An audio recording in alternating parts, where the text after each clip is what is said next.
Hi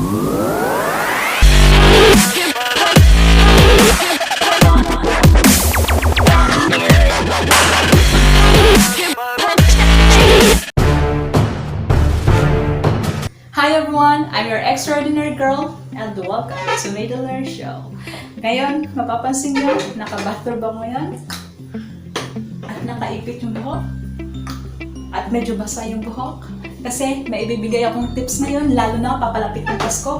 Maraming mga babae at mga lalaki dyan magpapaganda, magpapagwapo at nasa bahay lang. Minsan ayaw lumabas kasi nasa new normal tayo.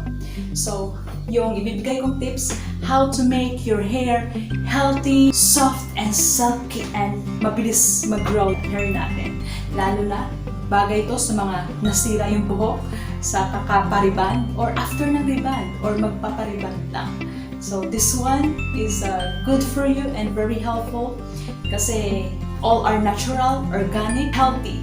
So walang side effects. This one is very organic for you. Lalo na sa mga gustong-gusto sa mga natural lang, ayaw pumunta ng mga salon. Kahit pumunta ka ng salon, pwede ito. Kahit wala siyang side effects. So, pwede maging habit twice a week. Pwede mo siyang gawin. So, here's the ingredients for you guys. So, 1 whole egg.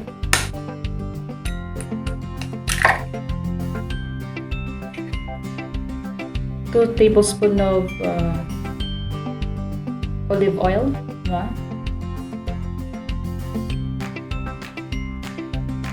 4 tablespoons of yogurt,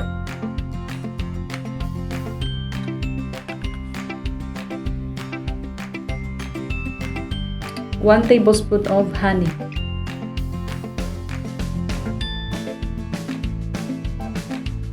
then mix it like that, just mix it. So guys, simulan na natin. Then, apply it in your hair. So, ready na. Actually guys, ginagawa ko talaga siya every twice a week. So, ganun lang yun. Maybe kasi ako sa mga natural. Pwede naman, pag pumunta ka ng salon, tapos alagaan mo yung hair mo ng ganito, just twice a week. Mas maganda yung result. Wala naman siyang side effects kasi this all are natural. Ito na yung gagawin mo as conditioner. So, tapos na. Tingnan mo. Parang silky-silky talaga siya. Lagyan na natin ng cover. Wait tayo ng 30 minutes. So, dyan na kaya. So guys, naka 30 minutes na tayo. So, ready na.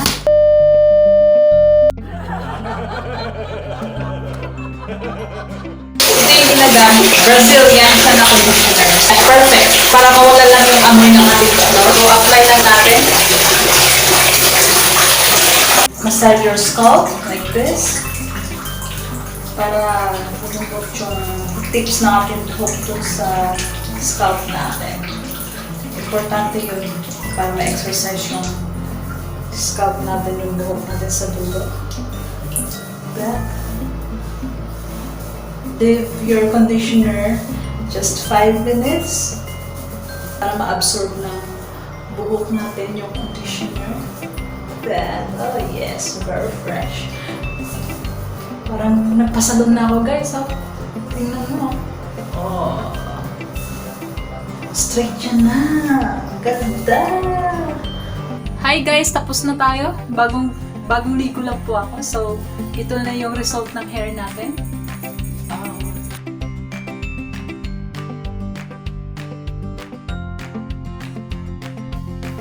So, nararamdaman ko ang lambot niya. Sobrang gaan.